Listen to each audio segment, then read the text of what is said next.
If I was Sidney Prescott and survived that massacre in the first film, you have lost your woke mind if you think that I would not walk around for the rest of my life strapped up. 45 on my hip, this ain't no strap on, this is strapped up. Second Amendment, American flag, right to bear arms, yeah, word, all of that. Ghostface can run up if he want to, and you gonna get this.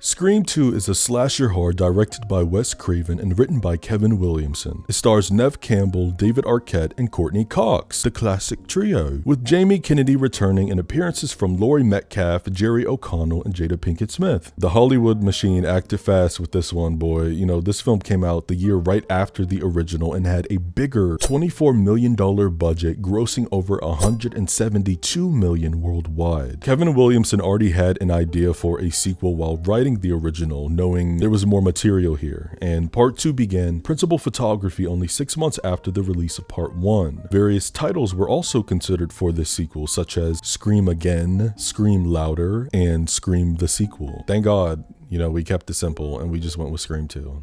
This is my second favorite right after the original, and we are very slowly, ever so slowly making our way through, just like the Elm Street films, through the Sidney Prescott saga. 1997 was right around when the internet really was kicking in. You know, it was becoming local. Everybody had one up in their crib, you know, the family computer in the living room. Y'all remember that? I say this as if I'm like 35. I'm turning 25 on the 25th of this month. But I did have that. I was a child in the early 2000s. Like, I remember we had a family computer in the living room. The killers of this film got leaked so much that they had to keep rewriting to keep it on clink locked down, and it got so bad to the point where, like, the day of when they were shooting, they were still rewriting and taking things out and moving things around. It was bad. The cast weren't informed of the identity of the killer till the last day of principal photography, and they also didn't receive the last 10 pages of the shooting script until it was time to film. Now, the last 10 pages of said scripts were printed on gray paper in order to deter illicit duplication of them. Everyone was required to sign an NDA, like, you know, yeah, it was that serious. Join me while we revisit Windsor College and see how our favorite final girl is doing, and see if we can help this diva unmask Scooby-Doo style this killer who is slicing and dicing. Here's Scream 2.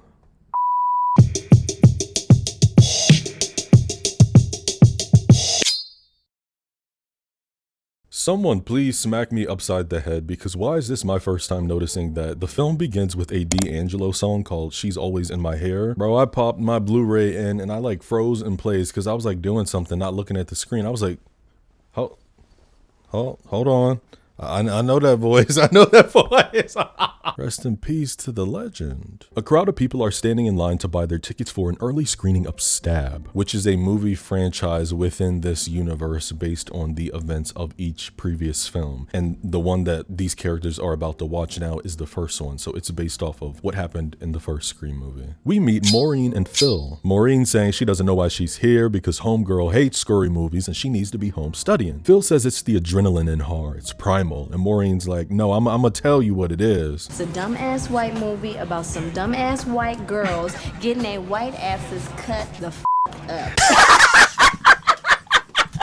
Oh, how I love this movie. Maureen points out how the horror genre is historical for excluding the African-American element. I always loved how they wrote this in, even though they're literally the opening kill, so it's like we're kind of solidifying the trope, but it's about, like, you know, it's making fun of itself in a way, you know? When they walk in, everybody's handed souvenirs from the studio, which are Ghostface masks and cloaks. This massacre only happened 2 years ago. Why would y'all? And like later in the third act in the first Scream movie, they say the sheriff had said at one point that they had stopped production of these cloaks and they stopped selling them in the stores and shit. Why? I don't know. Inside the theater, all these white people are chasing each other up the aisles, hooting and hollering. The ushers are swinging ghost faces across the ceiling. Like, what is going on? I cannot be in this theater. Like, I'm way too paranoid because in my head, I know, don't ask me how, but I just know somebody gonna get stabbed up. An usher releases a black light where all the masks and knives glow up and everybody's like, wow, so cool. We see the opening scene of the first Scream film, but reimagined in this imaginary stab world. The bootleg Casey Becker starts the shower and the men in the crowd are yelling, take it off.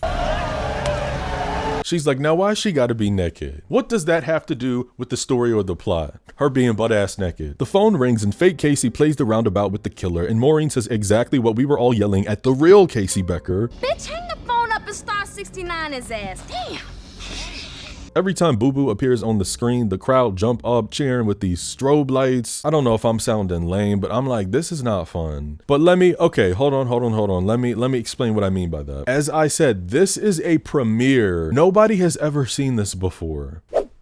So why are we up hooting and yelling and cheer with these effects? And it's like, this is more so like a cult viewing, similar to like a Rocky Horror, right? But I'm sorry, I don't know, call me lame. I'm like, if I'm seeing a film for the first time, I actually really want to focus and be like locked in. All of y'all around me are making all this commotion. No, that's not fun. Maureen asks Phil for cash to get a medium popcorn with no butter and a Diet Pepsi. Skinny. Two girls get in line behind her and one brings up how she doesn't want to watch Stab because it's based on a true story about all these kids that got killed over in California. More people are running around the theater like children saying, I'm gonna get you, man. I'm gonna stab you, man. And while, yes, I am being very negative about this, I am very much aware that this is satire. Okay, it's playing into these crazy ass fandoms. Like, let's not be naive. I know what's going on. I'm just saying. I'm just pointing it out. When Maureen peeks back in the theater, Phil jumps out scaring her and says that he's got to take a piss. The only two urinals in the can are being occupied by two boo-boos, so Phil goes to the stall, but the first one is in use. We hear a little voice in that stall say, I didn't mean it. I swear I'll be good. Please don't, Mommy. I'll be good. You want to know why I did it, Mommy? I'll tell you.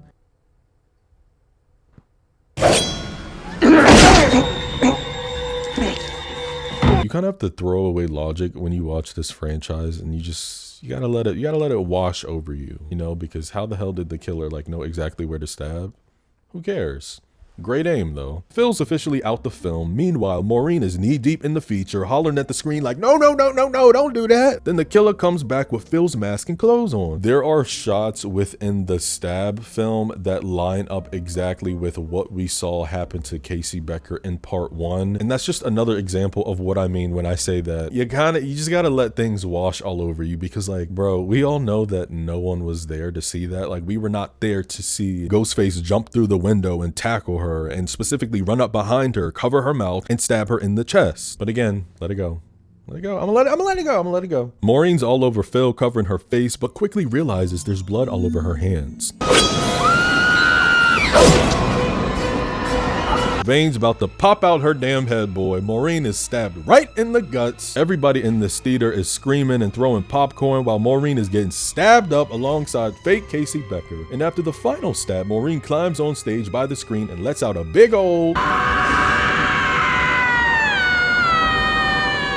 Yeah, I would have been out of there. And she dramatically drops on the ground before we slash into a title card. The illest final girl to do it, Sydney whoop that ass Prescott, is trying to get her beauty sleep when woken up by a phone call. Hello? Hello, Sydney. Not again. Sydney, you got a gun? She's so unfazed and grabs her caller ID machine, calling this sucker out by his name. And this has been happening quite a lot, friends, because when we meet Sydney's best friend, Hallie, she asks if it's time for her to change numbers again. Hallie cuts the telly on and we see that Cotton Weary, the man that Sydney falsely accused of her mother's murder, on a talk show where he's yapping about how it's not easy being accused of a crime like murder. So this is obviously, you know, setting up our first red herring. While Hallie looks through her closet, a red and blue sweater can be seen that's an obvious nod to A Nightmare on Elm Street, which I've covered a few of them. Check it out. Hallie reminds Sid about a martini mixer at the Delta Lambda Zetas, and they have a little back and forth because Sid doesn't want to join a cult. Well, a sorority. Same thing. We've been waiting for you all summer, and we're so glad you're finally here. And Hallie's basically telling her to, you know, get out, have some fun, like don't shelter yourself. A girl comes booking down the hall telling the ladies, oh my God, check the news.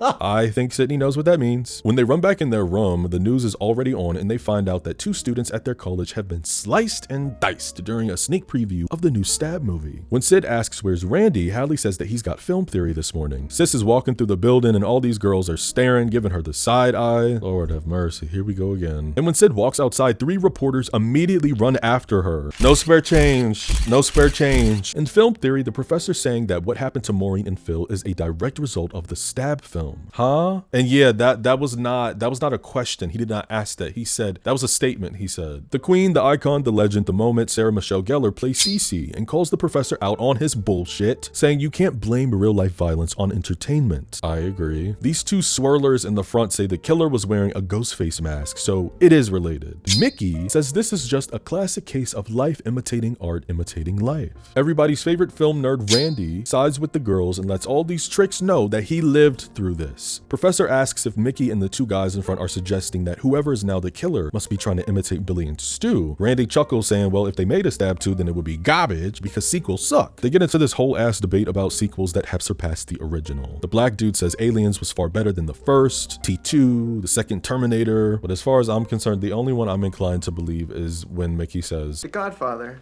Part 2. Well, yes. Sydney shows up at the door catching Randy's attention, and after a girl asks him how would he make this sequel different, talking about Stab, he says I would let the geek get the girl, and awkwardly squirts his breath spray. So this film theory class we just saw is actually a reshoot. Sarah Michelle Gellar originally wasn't in it at all, and her lines were said by a black actress. But they didn't want Cece to only be in one scene, and not just that, the conversation was mainly between Randy and Mickey. Sid's telling him how there were 300 other people in the theater who watched the murder and didn't do anything because they thought it was a publicity stunt. Sydney is saying that, you know, like this is about to start again, and Randy is in something we like to call denial. Sid's got another boyfriend this round named Derek, and I've got my eye on him too. Broski is making Randy lime green jello over here after stealing a kiss from Sid. Cops are all over campus and we catch up with the cutthroat diva Gail Weathers, who's now rocking red streaks. She's on the celly saying they'd be stupid to cancel the Stab movie because it's free press. They're gonna have huge numbers this weekend.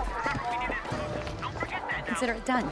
That phrase will come back later. We meet Joel, Gail's cameraman this time around. Glad to see that we are incorporating more black people. Gail's giving homeboy the rundown, which is I point, you shoot. Then a woman named Debbie Salt summons, telling her how much of a fan she is of her work and how insightful her book is. She's like forcing more conversation, saying that she's a writer herself and works for the local paper. I love how Gail gives Joel a look to keep filming. But it's when Debbie brings up the Stab movie and how Gail is getting a lot of flack for that. That's when she puts her hand on the lens to cut the camera off. When Deb tries to get a quote from her, Gail says, Your flattering remarks are both desperate and obvious.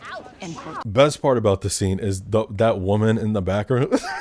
She said, ouch. Small-time reporters swarm Gail asking questions before Chief Hartley gets on the mic to spit. Ugh. Gail yells his name, directing Joel to point the camera towards her, putting her smiling on like, hi, Gail Weathers, author of the Woodsboro Murders. Do you think the killer will strike again? Our sequel's friend group whips around the corner, witnessing all the kitty cameras, and Randy makes a smart-ass comment about Gail being front and center of the press. Be kind, she saved our lives. She had calf implants. Chief Hartley, do you plan on giving the town a curfew? I can't stand it. Why would you, like, what? Like, out of all things you could say. Sister Murphy and Sister Lois approach the gang with their sorority clique. And look at this. Oh, hello, Sister Lois. Sister Murphy. Hello, Pledge. Hi, Sydney. Hey. Pledge is crazy. Like, you can't even say my girl's name. And Hallie's still trying to get in that damn sorority too. Like, girl, stand up. Stand up. Y'all be weak in the knees. Stand up. Stand up. And that black girl in the back, I see you, you're a sellout. Sister Murphy is looking at Sid and she's like, oh my God, like it's so crazy to think that all of this is because of you. Yo, y'all got 2 seconds to get this trick out my face. Sid locks her eyes on the man standing by a tree looking like he lost his mommy, and we hear everybody's favorite cowboy theme. It's Dewey, baby, duh. Sid and Duke catch up. Sydney's joined theater and got her first starring role that opens in 2 days. She's also dating a pre-med fellow with no apparent psychotic tendencies that we know of so far, and Dewey warns her if there is some copycat Billy Loomis freakazoid out there, then Sid probably already knows him. Or her. Or them. Come on, Dewey, with the pronouns. Harriet! I'm playing. He means like a duo, not, you know, a single person. He's telling her he wants her to be careful and says like, you think I don't know that? Yeah, baby doll. You know, you saying that, but like, I'm gonna say it again. This the last time I'm gonna say it. This is not the last time I'm gonna say it. Are you strapped up? Shortly after Sid finds her gang again, Gail sneaks up behind her with the camera rolling, and when Joel steps aside, we see fucking Cotton Weary. Clearly has not changed her ways. Cotton is all smiles, ready for the show, and Gail says, here we are at Windsor College, where Sidney Prescott has just been reunited with Cotton Weary for the first time since she wrongly accused him of the murder of her mother. What the hell is wrong with this woman? Sid is like, what are you doing? Cotton softly says he'd like to forgive and forget so he can get back on with his own life. Do you have any comments? Bitch. Sydney, you better backhand this hoe. Derek grabs Sydney like, we ain't doing this. Oh, Sydney, share with us, please. I'll share with you. In my opinion, you know, Sydney went easy on you this time, okay? She gave you a little light slap, but in that first one, y'all remember what she did in that first one now? I said it in my original video, and I'm gonna say it again in this one. Y'all gonna stop playing with Sydney like she not from the hood.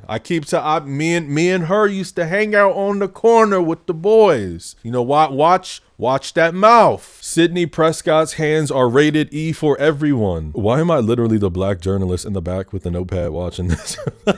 Hallie jumps in front of the camera like, did you get that on film? Cotton's getting tight because he was promised an interview, and we know how much this clown wants his 15. Joel also tells Gail that she's being cold, but she tells JoJo to check his conscience at the door. Gail and Dewey have their first reunion, and bro is not folding this time, okay? He said, my name is Dwight, not Dewey, and you better leave my homegirl alone. She's been through enough. Although our favorite cowboy doesn't condone violence, he says maybe she deserved it, bringing up page 32 of Gail's book where he quotes, Deputy Dewey filled the room with his Barney Five-ish presence. And Gail tells him that, oh, come on, it's just a character. Are you fucking dumb? What? Like, it's a character. Yeah, a character based on a real person, and you used his real name and everything. He then quotes page 41. Deputy Dewey oozed with inexperience. He calls her a money-hungry, fame-seeking, and mediocre writer who's got a cold storage shed where her heart should be. Damn. Before Gail can get a word out, he's like, how do you know that my dim-witted inexperience isn't merely a subtle form of manipulation used to lower people's expectations, thereby enhancing my ability to effectively maneuver within any given situation? I'm sorry.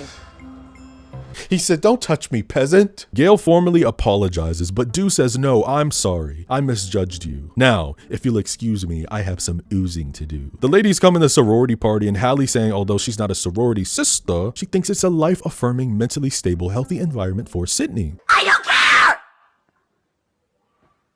Delusion, that's what it is. The sisters approach our girls, and honestly, like, this is one of my favorite lines in the film. Hi!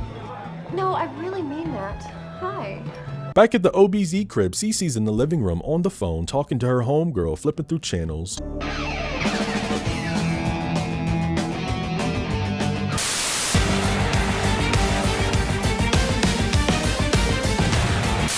You wanna be on top? Wanna be on top? I know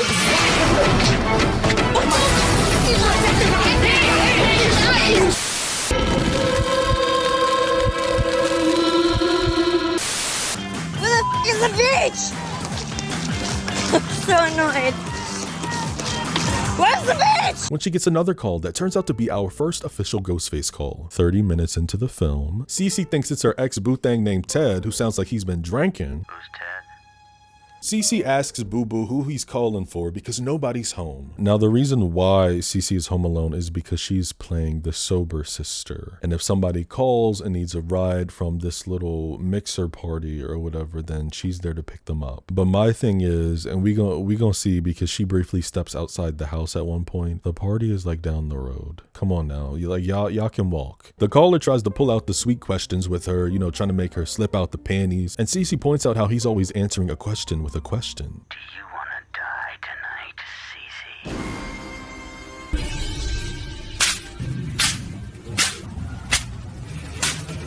Cece? Yup, and that's right when I would have hung up, blocked the number, called the cops, grabbed the biggest knife in the kitchen, and went out the house. Typically when making a movie and filming a telephone scene, the actor records their part during post-production. However, Wes Craven had Roger L. Jackson, the iconic voice actor, on set and actually speaking to on-screen actors to create realism and fear. A lot of them were quite intimidated by him too, and to the point that they wouldn't talk to him any more than what was necessary. But Sarah did not care about any of that. Like, she would be chatting up Roger in between takes over the phone, okay? And I would be doing the same thing. I would be like, yeah, man.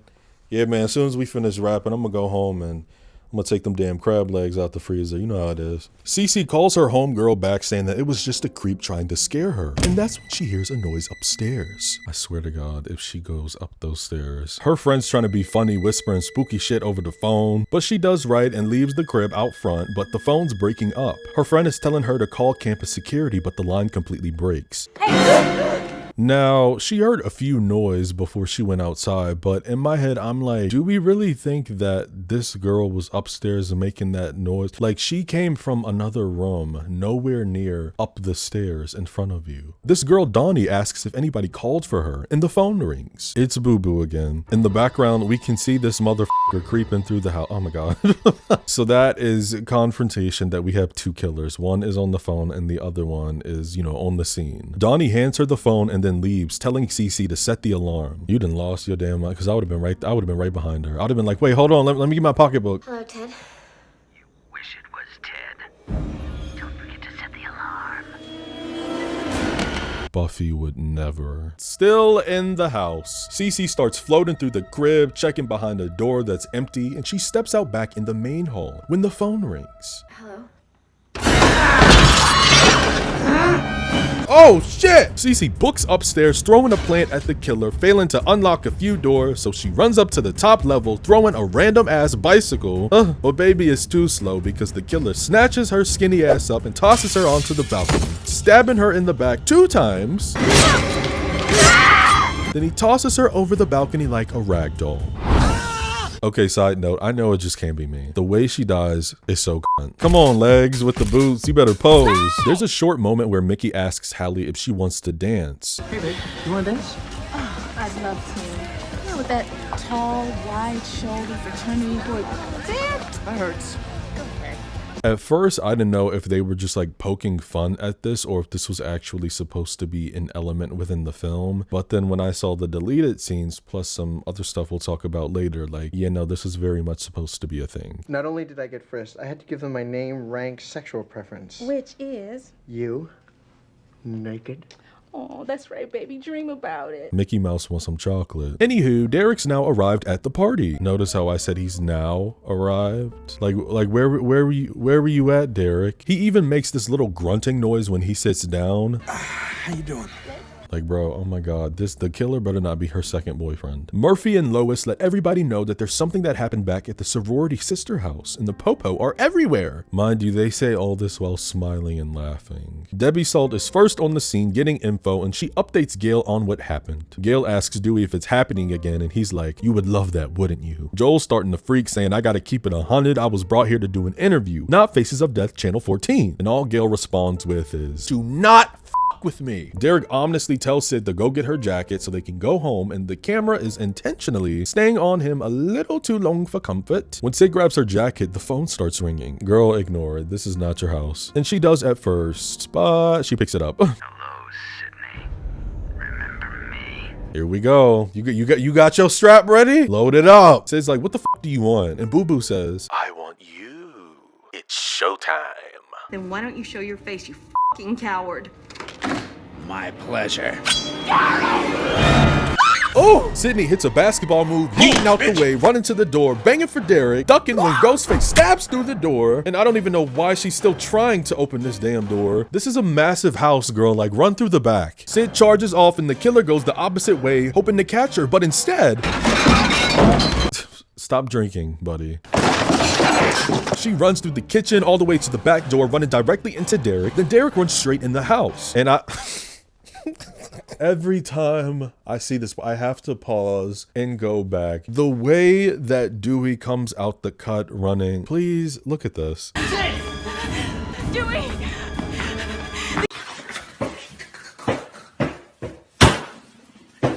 Dewey, if you don't sit your incapacitated ass down somewhere. There's WWE noises inside when Dewey rushes in the crib with his injured arm and no weapon. Derek's found behind a door with his arm slashed, and he says the killer ran away. So we follow the steps, and both Murphy and Lois are on the front porch asking if everything's okay. I don't like this. They in on it. Dew helps Derek wrap his arm, and Sydney's lament starts playing, guys, as Nev does her classic cry.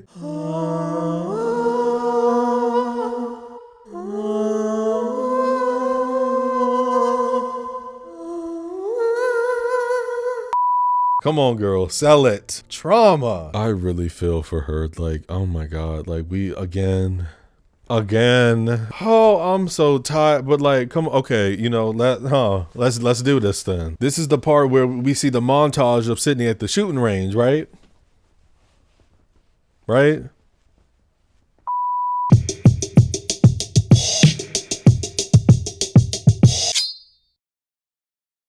Detectives are questioning the friend group, and Hallie goes to grab some coffee while Mickey checks in on Sid, who says that she saw all this coming and knew it wasn't over. He's telling her that they're all here for her, but like, I'm sorry, when has that ever helped? Like, on some real shit, the only people I would trust is Dewey, maybe Randy, because I survived this with him. Gail, her, clout chasing wench. Like, I would tell her my deepest, darkest secrets, and she would throw a camera and a mic in my face. Sydney says that Derek could have been killed, and Mickey says something very logical that, you know, the 90s is no time to be a hero. And we get this mysterious music cue after he says, why would anybody go back in that house anyway? He's right, I'm afraid. The doctor tells Derek there's no nerve damage, and Dewey breaks his neck in jealousy because the backstab he endured in part 1 destroyed the nerve in his arm, but he also thinks it's awfully convenient that all Derek got was a slash in the arm after running inside after the killer, which I am also inclined to agree with. The boys have a back and forth, and at this point I think we all gotta keep our eyes on this sucker. The chief's writing out the victims' names on a chalkboard, and if you have figured it out by now, because I damn sure didn't, Cece is a nickname for Casey. And now everybody is starting to see the trend here. And by everybody, I mean all the real ones who remember everybody's names and who are, you know, stans of this franchise. Cece is linked to Casey Becker, Phil Stevens is linked with Steve Orth, who was her boyfriend, and Maureen Evans is obviously Maureen Prescott. So it looks like it's confirmed we have a copycat killer. So the chief decides to hire 2 of his best detectives to follow Sydney around everywhere 24/7. And this makes Derek laugh because he's asking, you know, when is he gonna get Sydney alone? Like, I don't see nothing funny. What did Rico Nasty say? I'm a black queen in a black coupe with some black niggas in some black suits. If you run up on us and they gon' shoot, I don't really care what you kids do. Come on now.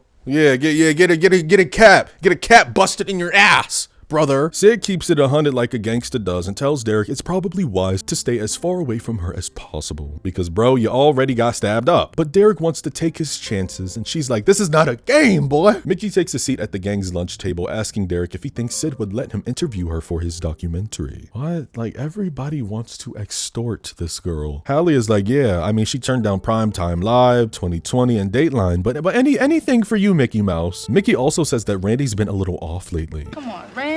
The guy's harmless.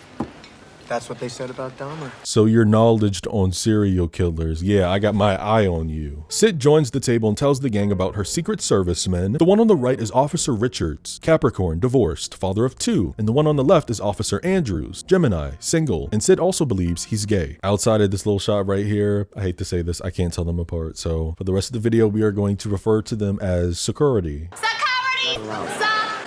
This dude needs to go. He needs to go. I'm not crazy about this scene. Derek burst into a musical number, walking on tables, singing Lost That Lovin' Feeling from Top Gun, which I own and still have not watched yet. You know, on the spectrum, it's a happy moment for Sydney. That's a win. I find it extremely awkward and cringy. At the end of the song, he grants Sid his fraternity necklace, which apparently is a big no-no, and he tells her it's for protection and kisses her with the crowd clapping and cheering. Randy and Dewey try brainstorming who the copycat killer could be and go over the sequel rules. Rule number 1, the body count is always bigger. Rule number 2, the death scenes are always much more elaborate. More blood, more gore. And rule number 3, if you want your sequel to become a franchise, never ever, we don't even get to finish the 3rd rule because Dewey cuts him off, telling him to cut the shit. So who do we have? There's Derek, the obvious boyfriend who conveniently had a missed every major vein/artery cut. That's suspicious.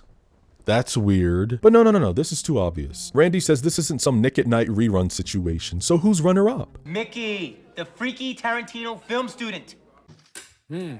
But if he's a suspect, so am I. So let's move on. Hallie's brought up, but Dewey drops a truth bomb saying that most serial killers are white males, and okay, which Randy thinks it's perfect because it goes against the rules, but like, not really. He says Miss Voorhees was a terrific serial killer, and there's always room for Candyman's daughter. If Candyman had a daughter, she would be, you know, somewhat adjacent to a Zendaya. Come on now. Daniel Robitaille is the white woman slayer, okay? That child would have been Yella. Randy also mentions Gail since she's an opportunist and could potentially be planning her next book. Well, Joel has made a dent in Gail's book, and he's freaking out because he just read the chapter where former cameraman Kenny got sliced and diced. So Joel's like, I'm gonna go do what any rational human being would do. Get the out of here. First of all, he wasn't gutted. I made that up.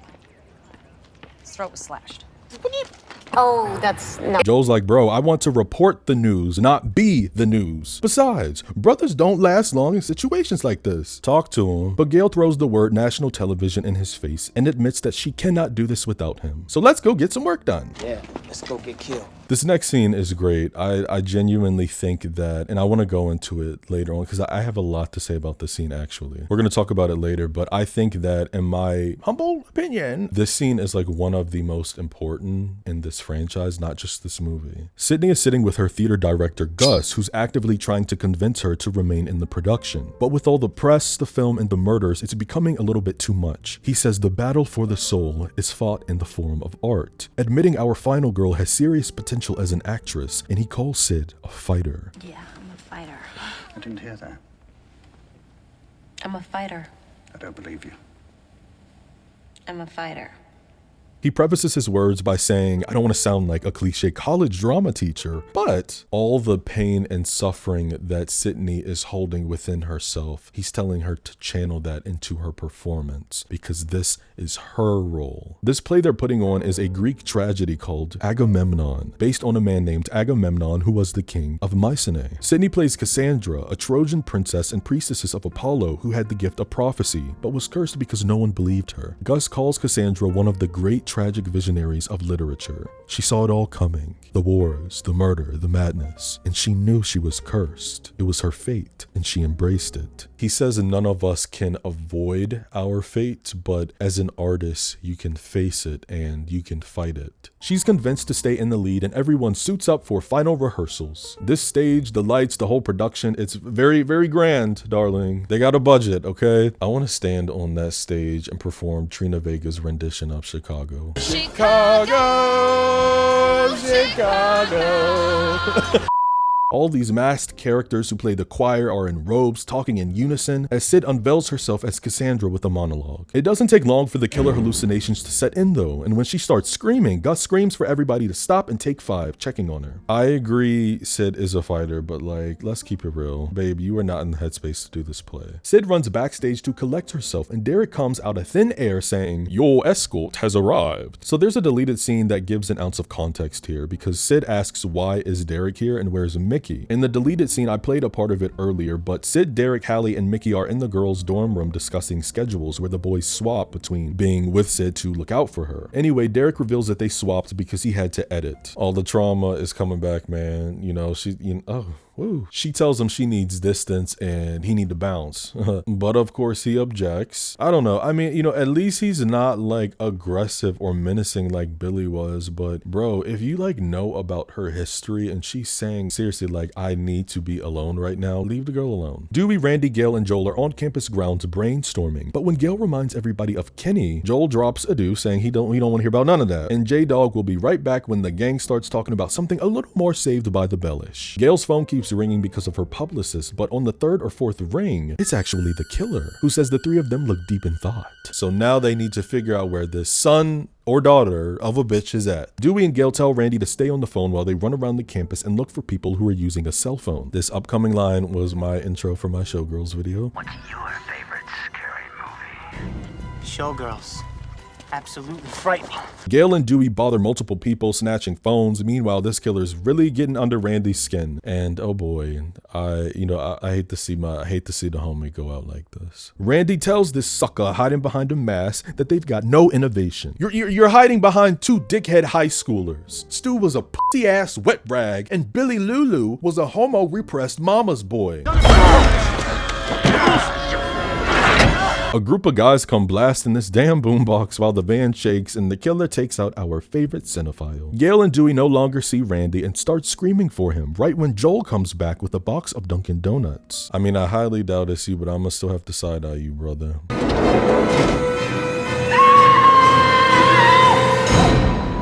You can't keep getting away with it! Sid's in the library on the computer and she gets an instant message, even though she is not signed in. So the gent next to her says it's somebody in the library because all the terminals are connected.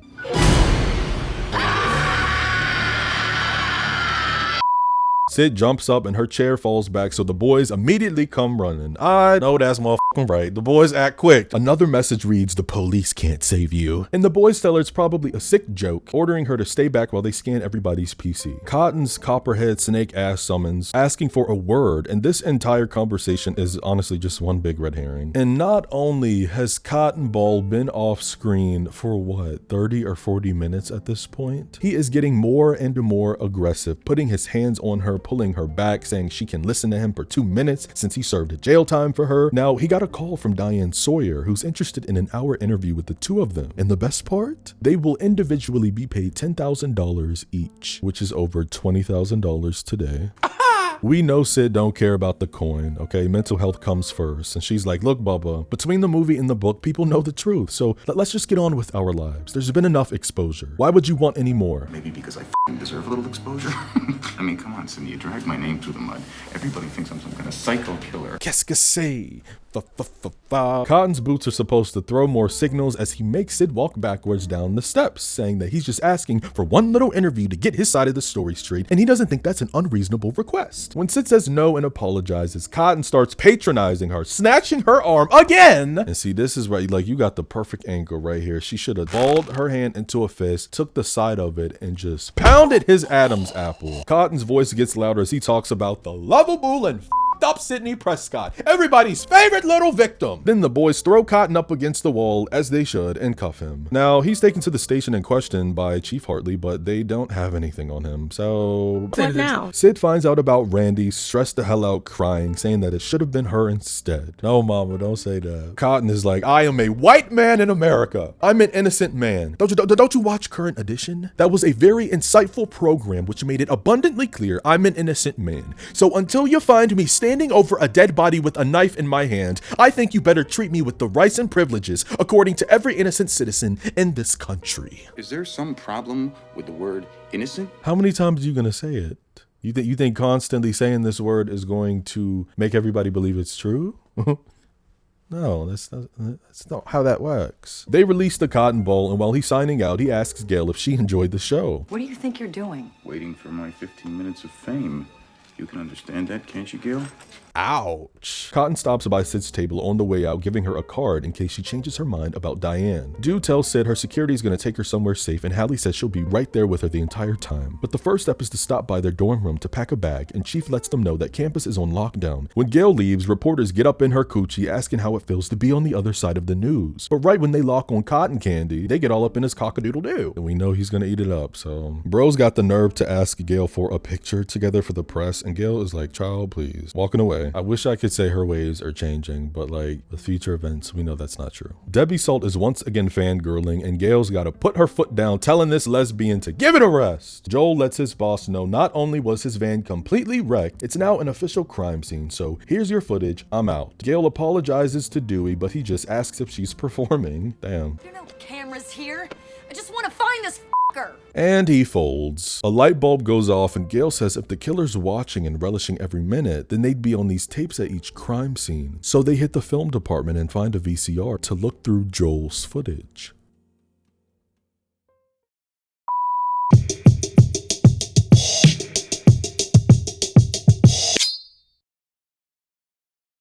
All through this, we see little whips of their connection coming back. You know the drill. Long stares, hands resting on one another for a beat too long. They even watch a clip of them arguing earlier in the film, and Gail says she never meant to hurt him. They end up making out with Dewey's cowboy theme. Y'all know what I'm gonna say. Out of all times, this is not it, okay? She climbs on top of him to ride him like a rodeo, but stops when another screen switches on, and we see Maureen and Phil from the opening. Then Cece. Then Randy. Then Dewey and Gail. Dewey and his 1.5 arm are limping up the stairs. Like, why does he, like, oh my God, why do you, here, like, just, like, here, borrow this, please. Something. Luckily for him, though, there's no one in the projection room. There's no one there.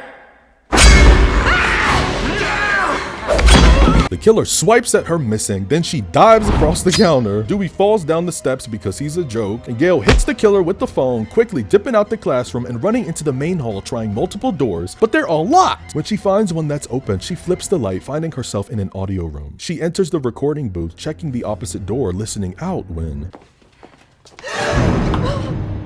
These are the scenes where we really weed out the real bitches and the real survivors, because if you're in a situation like this, you really have to think on your feet. The killer looks inside the recording booth, going through the same door Gail did, but she's already gone. Gail's hiding behind sound panels, listening out for footsteps. Oh, this whole sequence is so great. Fabulous work. Both of them are moving around the room until Gail finds a third door that's locked. But no worries, because there's a side closet. Fuck! Just to give you an idea of this landscape, just think about it as like a triangle. They come in the audio room here, and then attached to that is the recording booth. And then inside the recording booth, one of those doors is then a side closet, and that's where Gail is hiding. And for the sake of filmmaking, the side closet that Gail hides in has 2 windows, giving her views of both the audio room and the recording booth. Like, what small side closet has a window where you can see both the booth and the record? Like, it's so, you know, it's a movie. Dewey walks in the audio room calling for Gail. Now, he can see her in the side closet, which again is only accessible through the recording booth. And although he's knocking on the glass, it's soundproof. Then the killer runs up behind Dewey, stabbing him in the back. Backstabbed again, Dewey, huh?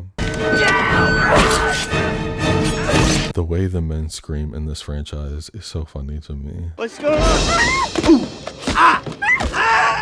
Gail's whimpering and Dewey's coughing up blood. Oh boy, so it looks like the cowboy's out for the count, guys. The killer locks eyes with Gail, runs to the closet, but she pushes herself, blocking the door. Look at this clown throwing chairs and stools at the glass, even trying to break it with the shoulder. Babe, that's bulletproof glass, you're not getting through there. Gail starts backing herself in the corner, but Boo Boo disappears. After the girls pack a bag, Derek's outside waiting and says, "When this is all over, I'll still be here." What do you mean by that? A bunch of guys run up on Derek in the theater robes, telling him to prepare to die because he gave up his frat letters. Murphy and Lois are also part of this with their little weapons, and Derek's tied to a star, music's blasting, alcohol's poured all over him. Like, what is this low vibrational ass ritual activity y'all are doing? Like, get a job. I think they're stopped at a red light, or they're like on a corner or something, and Hallie asks where the men are taking them. If we tell you, we'll have to kill you. Y'all gonna stop with these jokes. Okay, like I have dark humor, but like there's another killer on. I'm going through a second massacre. So can we just stop with the jokes? Don't ask, don't tell. Don't ask, don't tell.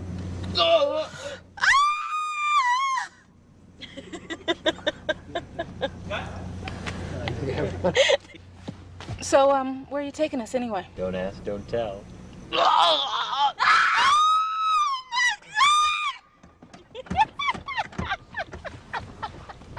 Stop it. The fucking driver gets his throat slashed. Then the killer climbs over top of the car the same time the passenger hops out. He gets kicked in the face, head slammed on the glass 3 times, and he's thrown over top of the vehicle. Then Boo Boo hops in the car, staring Sid right through the pupils. The girls are screaming, the back doors are locked, Hallie's kicking in the door.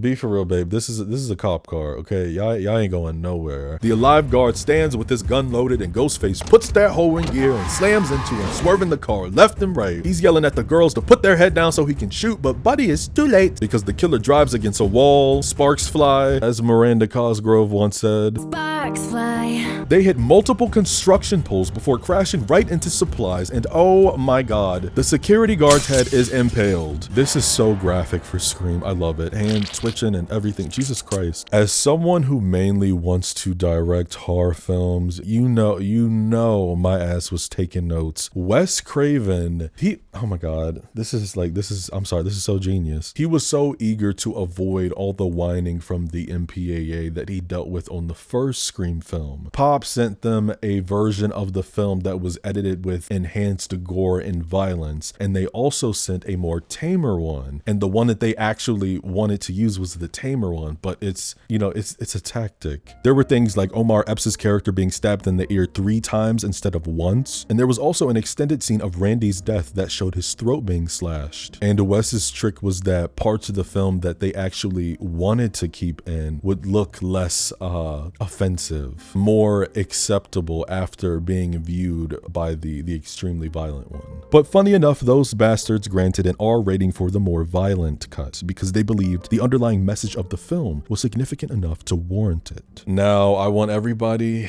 to prepare themselves for one of the most tense scenes to come out the 90s. The girls are trapped in the back of this cop car, but Sydney sees that the pole that impaled the guard's head rips open the metal cage that separates the front and the back. So they start ripping it off, and basically their only way out of this car is to crawl over the killer, okay?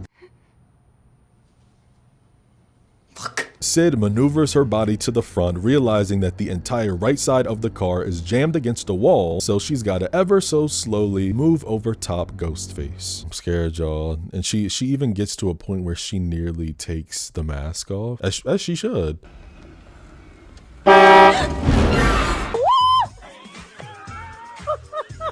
And oh my God, the damn driver's door isn't opening, so we gotta go through the window. We gotta go through the window. What would you guys do right here? Because me, personally, first thing I'm looking for is that knife. Where you put that knife at, boo? Gotcha. Yup, grab the knife, then take the mask off, hold the knife up to the throat, just in case, you know, see if they're still unconscious. You with me? But honestly, even if I couldn't find the knife, or if it was like deep inside the cloak or something, I don't care. That mask is still coming off. Okay, I'm tired. I'm tired, Grandpa, of this goddamn Scooby-Doo shit. No, girl, like, we need to find out who this is, and then, you know, then we can work out, you know, figure out how we gonna crawl through this window. I mean, cause Slim, what's the worst that could happen? You know, if they wake up after you rip the mask off, just jam your fingers in their eyes, you know? Sydney successfully gets out, but the doors are still locked from the outside, so Hallie's got no other option. And my girl is pissed, okay? Oh no fucking way. I wanna do it.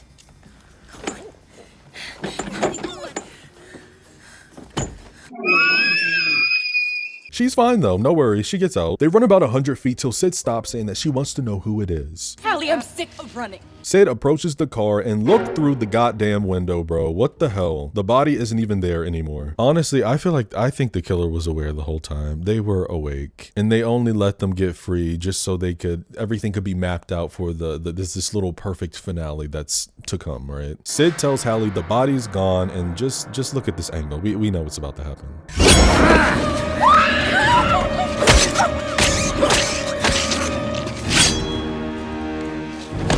Another black woman down for the count. I hate it here. Sid takes off into the night just as Gail finally leaves the audio room.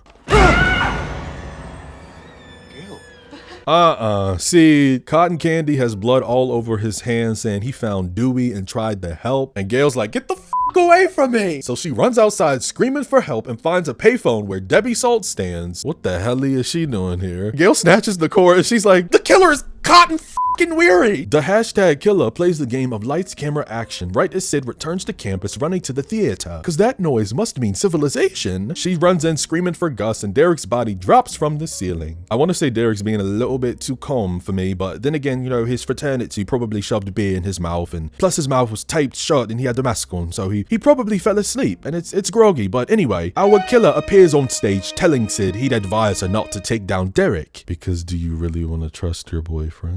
Don't you know history repeats itself? Do you recognize the voice? Turns out the killer is Mickey Mouse. You're behind all this? Surprise, Sydney. Mickey rips off the cloak, saying he's been on his own all night because Derek bailed on him. Derek's objecting, and my homegirl is starting to trip the fuck out. It's okay, Derek. We got her. Sid, he's lying. Sid! Oh Lord, the manipulation. Derek tells this Disney icon he's dead. But turns out Derek's the one singing the Lord tonight because he takes out the black shlong and blows Derek right in the heart. Oh, so sad. Derek's last words are him telling Sid he would never hurt her. Mickey Mouse puts his gun in Sydney's face, giving her advice on working out her trust issues because poor Derek was such a nice boy. He's bright, funny, handsome, and was gonna be a doctor. This was just the kind of boy you'd like to take home to mom. If you had a mom. Fuck you! Oh, so vulgar. So what's Mickey's thesis, you might ask? Well, in his words, unlike Billy Loomis, who was a sick f*** who wanted to get away with it, Mickey is a sick f*** who wants to get caught. He's gonna blame the movies because it's never been done before. But this is all just a prelude to the trial because let's face it, that's where the real fun is. It's all about the trial. Imagine it. The effects of cinema violence on society. Mickey will get Dershowitz or Cochran to represent him, who were lawyers part of the OJ trial. I mean, this shit is like theater, you know, he's worked hard to give the audience what they want. While this bozo's mouthing off, waving his Mickey Mouse gatool around, Sid drops Derek's fraternity necklace next to her. Mickey says that's what Billy was good at. He knew that it's all about execution. And Sydney drops the illest line in the movie. She's like, yeah? Well, you're forgetting one thing about Billy Loomis. Come on, bitch, tell him, talk to him. What's that?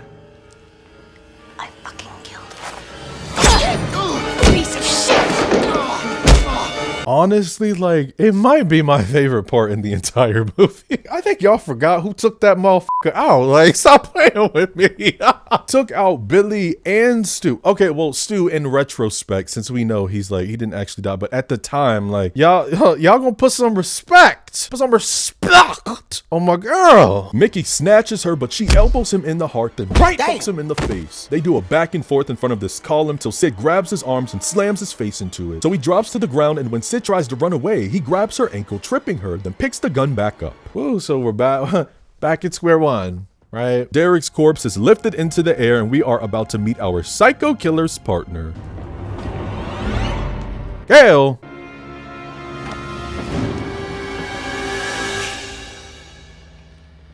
I know that ain't who I think it is. Debbie Salt! Wrong Debbie. Mrs. Loomis? Who? Ooh.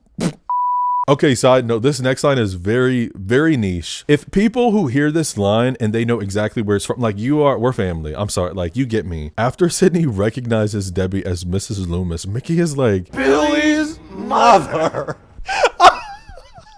It's so fucking dramatic. The final girls are gagged because they've seen pics of Billy's mama, and let's just say she used to be a big girl, but she dropped 60 pounds and had Kardashian work done. She's like, it's called a makeover. You should try it. Because you look a little tired yourself there, Gail. Mickey called on Deb because he had to get financing and tuition's expensive. They both met on the internet on a serial killer website, and why do I feel like he gave her some young dick? What? And like, I'm sorry, I know, just, I feel like right after they got done smushing, as they say on Jersey Shore, I could see them lighting a cigarette, you know, cigarettes after sex, right? And one of them proposes this idea. When Mickey brings up the trial, Deb is like, oh yeah, LOL, so about that. She blasts this boy 3 times and Mickey shoots Gail in the side, then she falls in front of the stage. 2 birds, 1 stone. Deb says his movie motive was a load of crap and hers isn't as 90s as Mickey's. Just good old-fashioned revenge. You killed my son, and now I kill you. And I can't think of anything more rational. While wiping Mickey's gun and tossing it, she tells the son killer everything's traceable back to Mickey, including the cop gun. But let's suppose Sid had gotten a hold of the other cop's gun, and she chased Mickey, and there was a big shootout, a scuffle, and Sid shot Mickey dead. Then she's like, okay, so have I covered everything? Any questions, concerns? Actually, who gives a flying fuck anyway? Because Debbie Salt doesn't exist. Bro, as soon as Sydney calls her crazy, she, you know, struck a nerve, right? Miss Loomis warns this little girl it's not wise to talk crazy to a woman with a gun because Randy spoke poorly of Billy and she got a little knife happy. Debbie Cakes was a good mother. And you know what makes her sick? I'm sick to death of people saying it's the parents' fault and that it starts with the family, because if you want to blame someone, why don't you blame your mother? And skirt. Pause. I am aware that I said during my part 1 video, why are we projecting this on your girlfriend? You know, your real beef should be with your mother, the woman who abandoned you. I'm gonna go on record and retract that statement because baby doll, you know who you shouldn't be mad at more. Who you should be mad at is Hank, aka your husband. Deb says Maureen stole her husband and broke up her family, and then Sydney took her son. You don't know what it is to be a mother. Sydney is one smart cookie because she distracts Deb by saying, "Is it Mickey supposed to be dead?" Which makes Deb whip around and Sydney smashes a beer bottle on her head and runs behind the set door, locking it. Debbie blasts through it, then tries to break it down with her shoulder.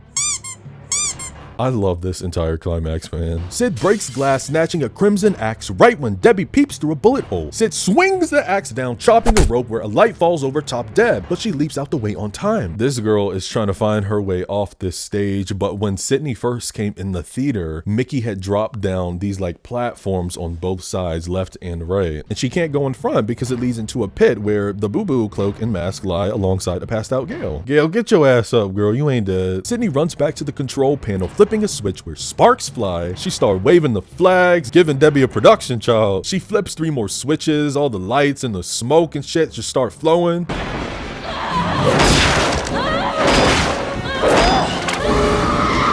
Pillars come down, bars of light swing down, almost hitting Deb, who then tries to climb up the rock wall till Sid tips those over and they crush her. Sid cuts everything off and starts rushing down the hall behind the set.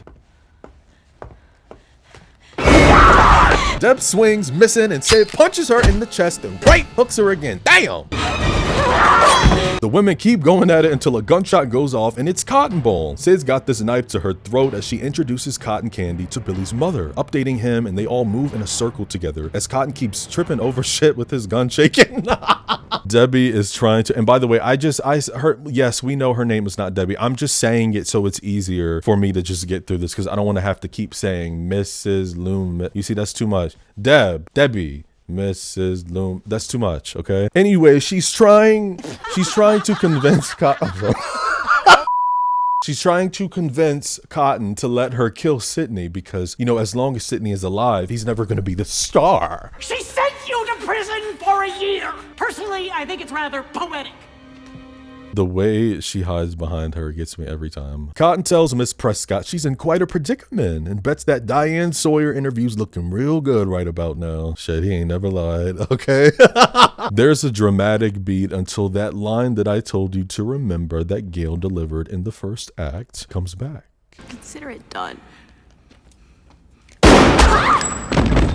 Sid coughs, coming back to consciousness, but Debbie Cakes is on the ground dead. Cotton says he wants Sid to know that he'd never do anything to hurt her. And she's like, boy, give me the damn gun. He's like, oh, sure, take it. Listen, we should talk about what exactly happened here so our stories are straight. Can somebody get me out of here? Like, damn, I would feel different if it was a hot box. Sydney collects the second gun. Such a smart final girl. And the trio hover over Debbie's body. Gale asks for the second, and they wonder if this wench is truly dead because they always come back. How could you not say cunt? Like, that's cunt. Like. Sydney, like the gangster she's always been, points to Mickey Mouse Gatul and shoots Debbie in the forehead. Just in case. It's now morning, the ambulance and Popo are everywhere. Then Joel summons asking if Gale's all right, handing her a mic saying he's back and was thinking that they could get the scoop like in the, you know, like the old days. I don't know what made him change his mind, but like, okay, whatever, happy ending, I guess. He positions the camera, but before Gale can turn on the charm, she witnesses Dewey being pulled on a stretcher. The cowboy survives another day. I know that's right, Gale. She said, F the cameras, my man is still alive. I'm coming with you. A bunch of reporters run to Sid asking what happened, what she saw, and tell us how it feels to be a hero. But Sid tells him Cotton Candy's the man you want to interview. He's the hero. Yeah, I mean, in a way, I'm not going to give him everything, but in a way, yeah.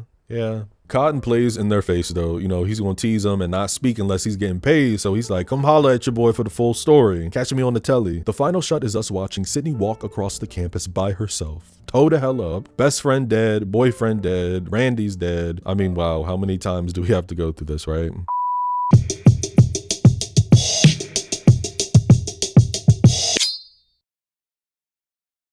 There is this little indie show called American Horror Story, right? And one of the creators of said show is a 6-foot homosexual man named Ryan Murphy. Been doing this thing for years, and around 2016, he released his first true crime series, The People vs. Orange Juice Simpson. We all know the Orange Juice trial. Anyway, this show came out a decade ago, and ever since then, for whatever reason, he decided to create 7 more true crime series.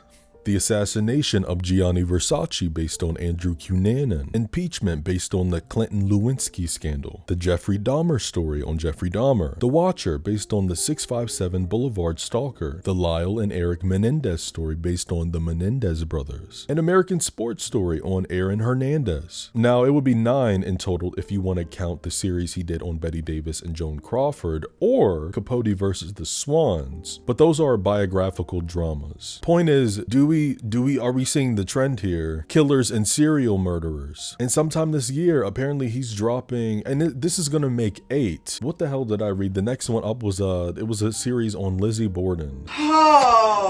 Why? How many goddamn films, documentaries, and books on all of these motherfuckers do we need? I seriously do not understand what is wrong with this man. You know, you prioritize sensationalism and creating these false narratives, all in the name of shock value and exploiting trauma, while also misrepresenting all the victims who have lost their lives. People have made video essays on that man, but I have to begin my take on him because the main discussion, as well as a recurring theme in the Scream films, has to do with the glamorization of violence in the media. The hard truth is that in today's world, bitches will do just about anything for some clout. We know this. Horribly acted skits to go viral, start ridiculous trends, live stream, and say anything controversial that will get people to tune in. It's a strange world we live in.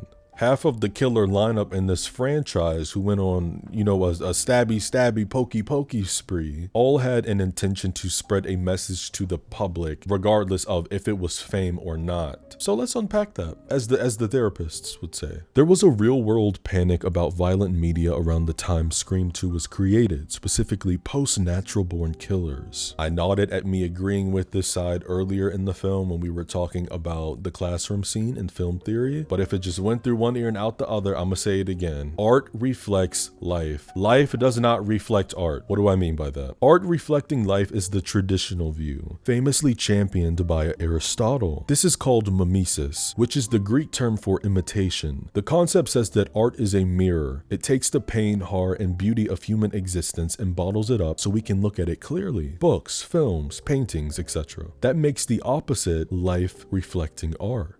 Anti-mimesis. Oscar Wilde wrote an essay in 1889 called The Decay of Lying, where he argued the supremacy of art over life and nature, saying imagination is the highest form of artistic expression. The life-reflecting art concept is about how we don't actually see things until art teaches us how to look at them. And the best example I can give of that is the famous term main character energy, or how people use pop culture references, the way we perform versions of ourselves based on characters we've seen and what we consume to live up to this coolness or structure of art. I do not deny that people copy what they see on TV, but hear me out, okay? Where did we get the TV from? Or hold on, excuse me. Let me rephrase that. Where did we get the information inside the TV from? Also known as the program you're watching. The entire point of cinema, of films, is to carry a message, which is what? A theme. If you make a film, you have to be saying something. These people who write these stories, who create these stories in their head, concepts, all of this is drawn from real life events that happen to them. Therefore, art is reflecting life. I'm not about to argue with you about this. Using a film as a convenient script for your pre-existing desires is not cutting it for me. Wrap it up. Our dear little Mickey Altieri is on the rebel fence of this. I'm gonna blame the movies. Billy and Stu were right there with him, but as Mickey Mouse pointed out, unlike those two homos that wanted to get away with it, he wanted to get caught. He wanted Orange Juice Simpson lawyers to represent him. He wanted the kitty cameras, the fame. He wanted Gail to write a book about him. He probably probably would have gotten a TV show about him, okay? He's deranged. A deranged little media darling princess. I've seen people call Mickey the most dangerous ghost face that Sid has ever faced because he was the most experienced of them all. He met Mrs. Loomis on a serial killer website, so he had to be doing this way before coming into Sydney's bubble. I personally do have a soft spot for Mickey because he has no emotional ties to Sydney. Like this dude is just like, he is just genuinely psychotic. Like he just be killing to kill. Points are docked off though, because let's keep it real. It's not hard to figure out that Mickey is the killer here. He completely disappears in the back half of the film until we get to the theater. Meanwhile, cotton candy is thrown in our faces 20 times, like it's too obvious. But also, remember Randy's phone call on the campus when the killer said, "No matter how hard you try, you'll never be the hero, and you'll never, ever get the girl." Hey! Do you remember that line? I'd let the geek get the girl. Mickey was in the classroom when he said that. We learned Mrs. Loomis was the one on the phone and who also killed Randy. This is what she told Sid, saying that she got knife happy. That must mean Mickey told her about the entire conversation in film theory class. Fun fact, Tobey Maguire was offered the role of Mickey Mouse. Imagine that.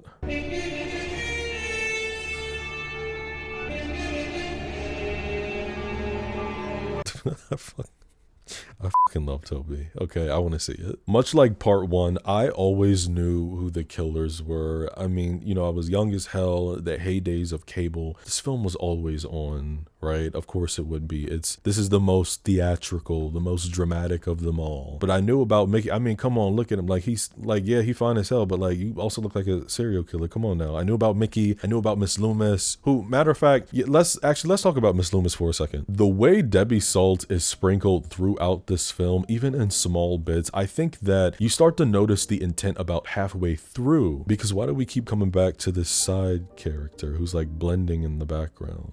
I think if you know absolutely nothing about this franchise and watch them in order, you would suspect her, but I don't think you would catch that she's Billy's mother. I have not seen the first Friday the 13th in a long time, and can I be honest? I think it's boring.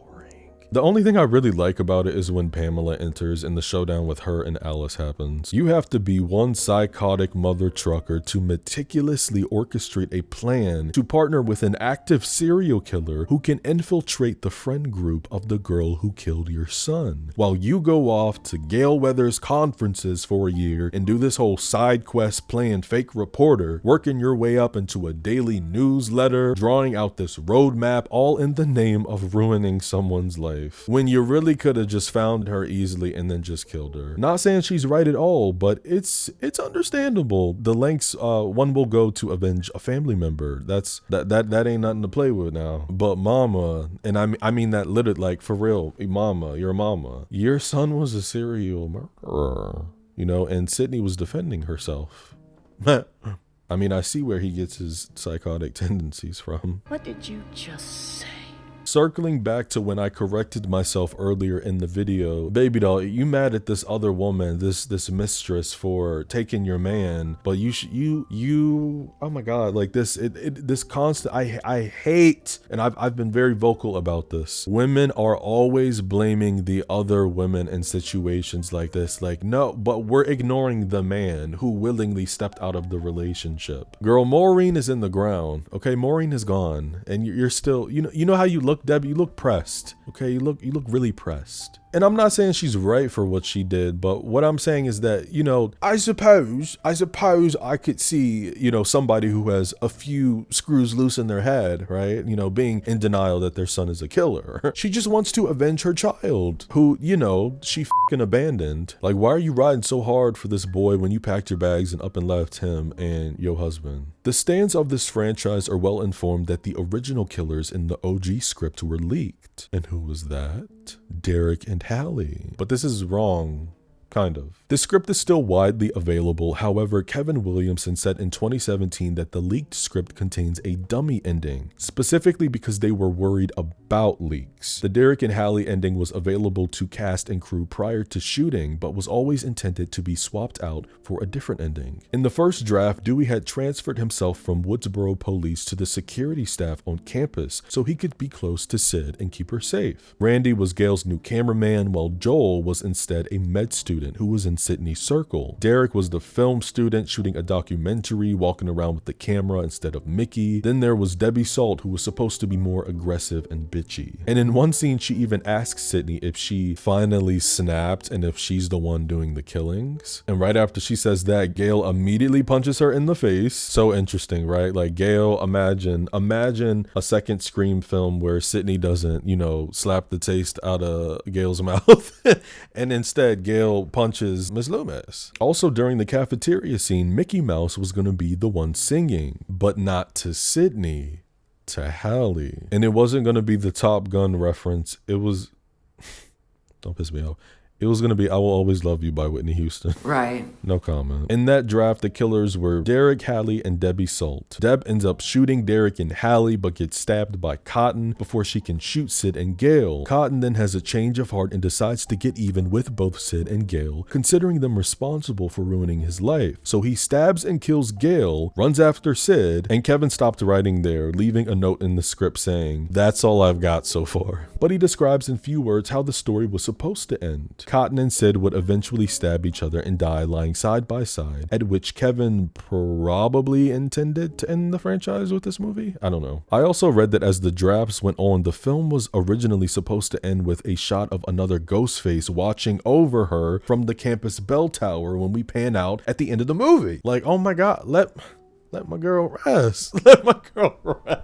As much as I love the opening, it's right on part one's ass. I do kind of wish that we saw more of Maureen. It's a dumbass white movie about some dumbass white girls getting their white asses cut the up. I wish my sister had a little more screen time. You know, I want to see, she deserved her own chase scene. That would have been funny. It's crazy because Jada was part of the promotional material. Bro, her face was blown up right next to Neb's on the poster. Plus all the girls did a magazine shoot in a bathroom. So she's pretty much like the Drew Barrymore of this film. Intentional. Then that entire theater crowd during the premiere. I'm not gonna lie, I would have walked out that theater and asked for a refund. All these people standing up, throwing popcorn, hooting and hollering. I need to write a serious letterboxd review for my 10 million followers, and y'all are fucking up the experience for me. Kev and Wes were definitely making fun of this horror fandom, right? The horror community. And you know, I agree. We a little crazy, right? But I'm not on this level. Maureen was up in there getting stabbed up right in the middle of all that, and only when she crawled on the stage on the projector did everybody notice. It's sick. I'm pretty sure too from my memory that this is the only Scream film that even tries to acknowledge the horror genre's failings when it comes to minority characters and either disposing them or just leaving them out completely. All I'm saying is that the horror genre is historical for excluding the African American element. But wow, you know, what an amazing self-aware line. And you know something else too, I haven't brought this up yet. In earlier drafts, Joel was supposed to die, but instead what do? You know, we just make him exit the film. I mean, honestly, that's real, because you know, like I'm done. I'm out here, you know, getting sliced and diced. But I don't know, making him exit, missing the whole third act, and then coming back and be like, hey, just kidding, I'm back. Let's, you know, the good old days when this all happened earlier, like hours ago. What the hell are you talking about, good old days? I'm so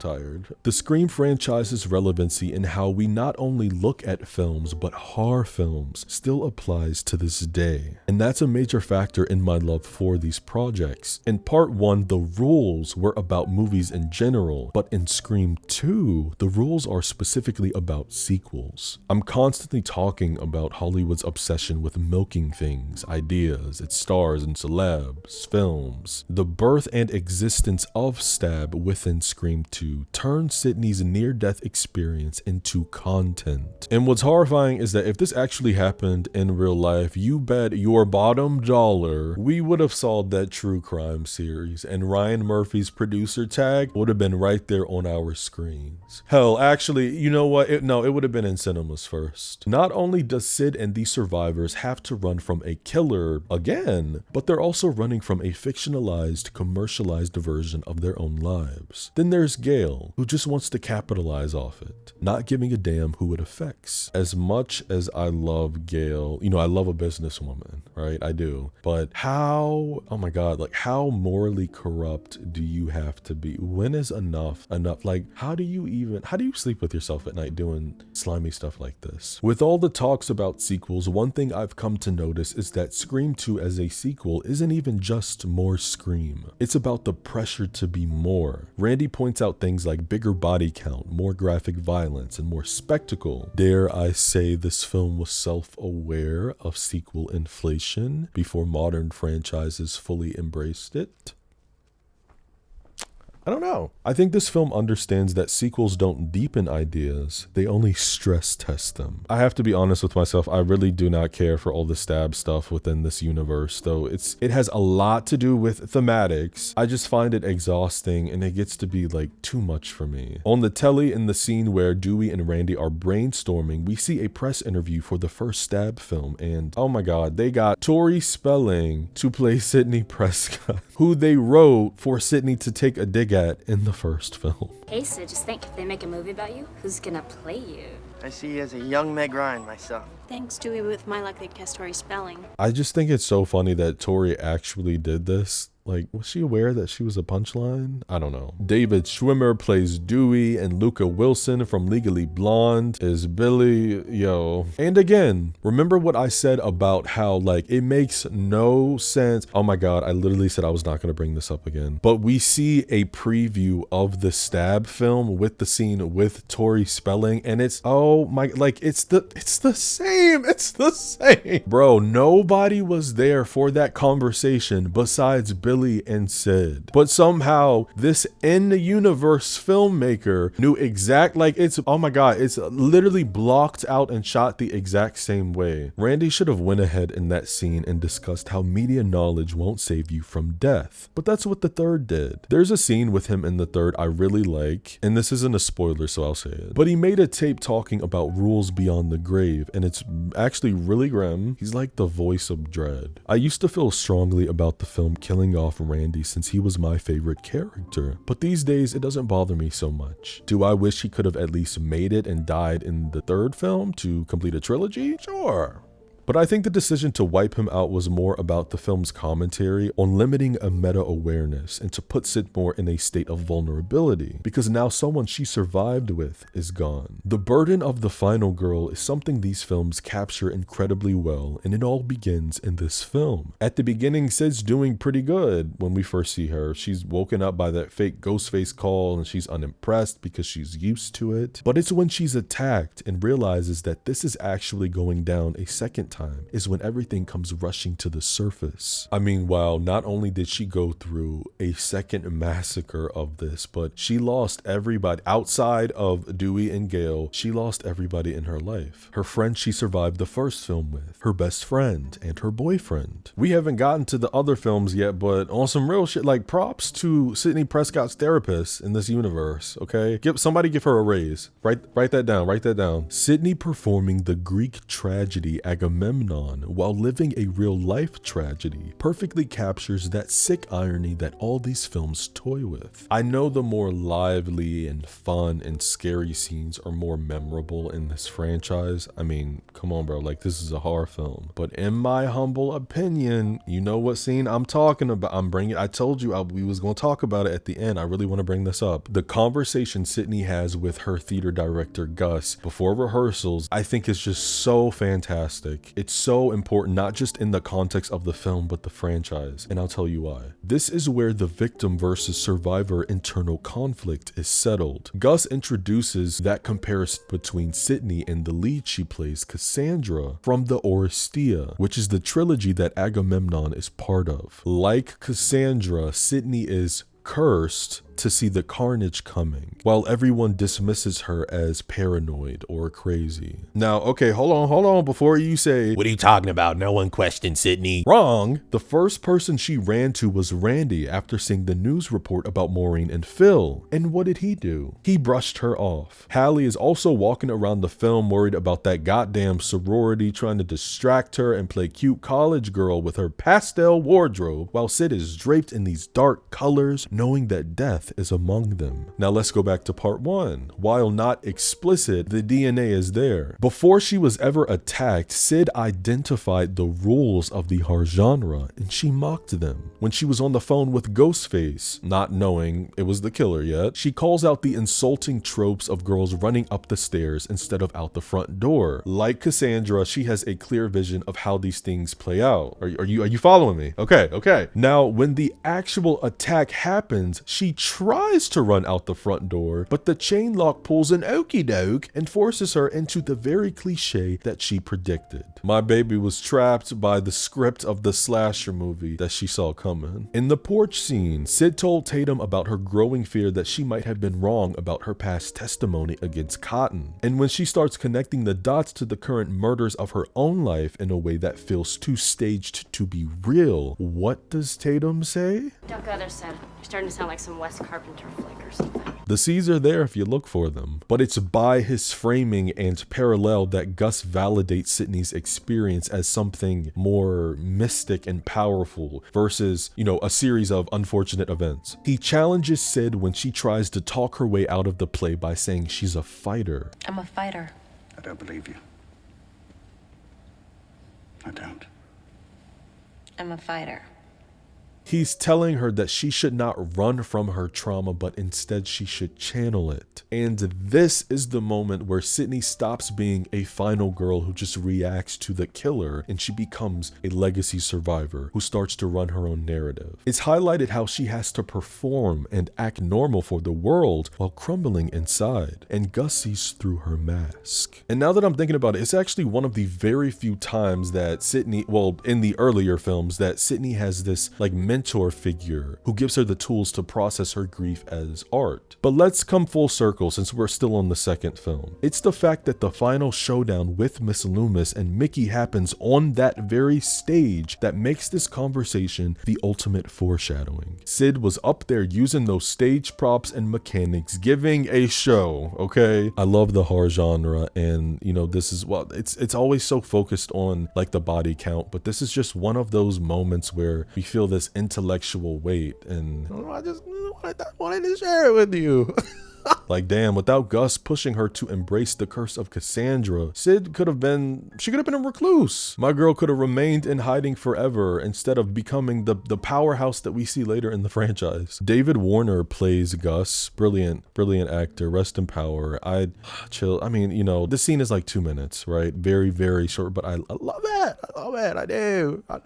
There are so many sequels that suck booty juice in this industry, but Scream 2 is far from. This is a top 10 sequel, okay? Does it top the original and icon status? Well, no, but the numbers don't lie. As Helen from Drake and Josh once said, the clipboard does not lie.